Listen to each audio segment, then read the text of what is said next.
Hi friends, Prasad భార్యని arrest చేశారు. Kadapa sub జైల్లో ఉంచారు. ఇప్పుడు ఆడవాళ్ళ జైల్లో వాళ్ళ భార్యని, మగవాళ్ళ జైల్లో ప్రసాద్ని అయితే ఉంచారంట. బిగ్ టీవీ వాళ్ళు చూడండి ఏం చెప్పారు ఇతని గురించి. మీరు ఓన్లీ యూట్యూబ్ లో హైలైట్ చేయడానికి చేసినారంటున్నారు. దీనికి మీ సమాధానం ఏంది?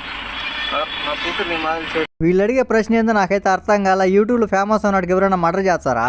వాడు ఆల్రెడీ ఫేమస్ అయినాడు, మళ్ళీ ఫేమస్ అయినాడికి మర్డర్ ఎందుకు చేస్తాడు?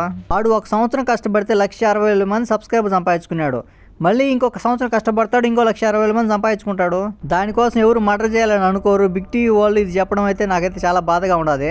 ఏం ప్లాన్ చేసింది బిగ్ టీవీ? అన్ని ఛానళ్ళు ఇతని గురించి మంచిగా చెప్తా ఉంటే నేను కూడా మంచిగా చెప్తే నా ఛానల్ ఎవరు చూస్తారని చెప్పి ఇతని గురించి చెడుగా చెప్పడం అయితే స్టార్ట్ చేసింది.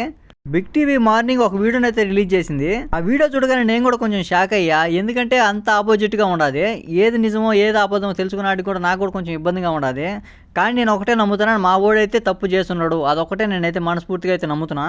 తనైతే తన కూతురు మీద ఉన్న ప్రేమతోనే హత్య చేశాడే కానీ దానికైతే ఎన్నేళ్ళు శిక్ష పడుతుంది అన్నేళ్ళు అయితే వేయండి. అంతేగాని వేరే ఉద్దేశంతో తను హత్య చేశాడని మాత్రం అనుకోకండి. నేను ఎందుకైతే వాడిని ఇంతగా సపోర్ట్ చేస్తున్నానంటే వాడేందో వాడి క్యారెక్టర్ ఏందో నాకు బాగా తెలుసు. ఒకటి జోలికి పాడు, ఒకరితో మాట్లాడు పెద్దగా. ఈ 2 నెలలు నాతో మాట్లాడాడు, ఎలా మాట్లాడాడు, వాడి క్యారెక్టర్ ఏందనేది నాకు బాగా అర్థమైంది. 100% తనైతే తన కూతురు జరిగిన అన్యాయానికే తనైతే చంపాలనుకున్నాడే కానీ వేరే ఉద్దేశం అయితే 100% ఉండదు. నేనైతే నమ్మను కూడా, ఏ టీవీ చెప్పినా కూడా.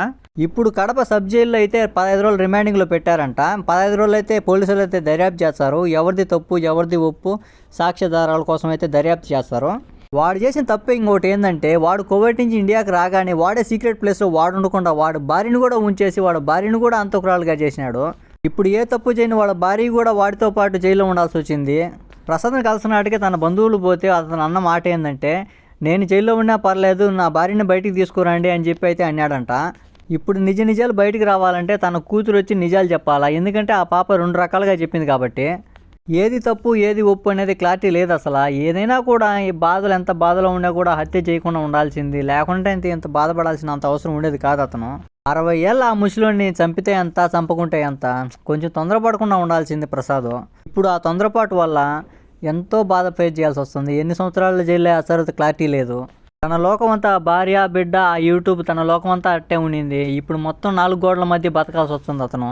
నేనైతే అస్సలు జీర్ణించుకోలేకపోతున్నా. ఎందుకంటే ఇదంతా ఒక కలలా ఉన్నది. వాడేంది, హత్య చేయడం ఏంది, ఇప్పుడు జైల్లో ఉండడం ఏంది అనేది నాకైతే కలలా ఉన్నది. తప్పు ఎవరిదైనా వాడైతే హత్య చేశాడు, ఇంకా జైల్లో ఉండక తప్పదు. నాకు తెలిసిన కాడికి 28, 29 తేదీలో అయితే కోర్టుకైతే తీసుకెళ్తారు రిమాండింగ్ తర్వాత. నేనైతే ఒకటే కోరుకుంటున్నాను, వాడికైతే తక్కువ శిక్షతో బయటపడాలని చెప్పి నేను మనస్ఫూర్తిగా కోరుకుంటున్నాను. మళ్ళీ యూట్యూబ్ చేసి సంతోషంగా ఉండాలని చెప్పి నేనైతే మనస్ఫూర్తిగా కోరుకుంటున్నాను. వాడు యూట్యూబ్లో ఫేమస్ అవ్వడం కోసమే హత్య చేశాడు అన్న మాట నిజమో అబద్ధమో కామెంట్ చేయండి.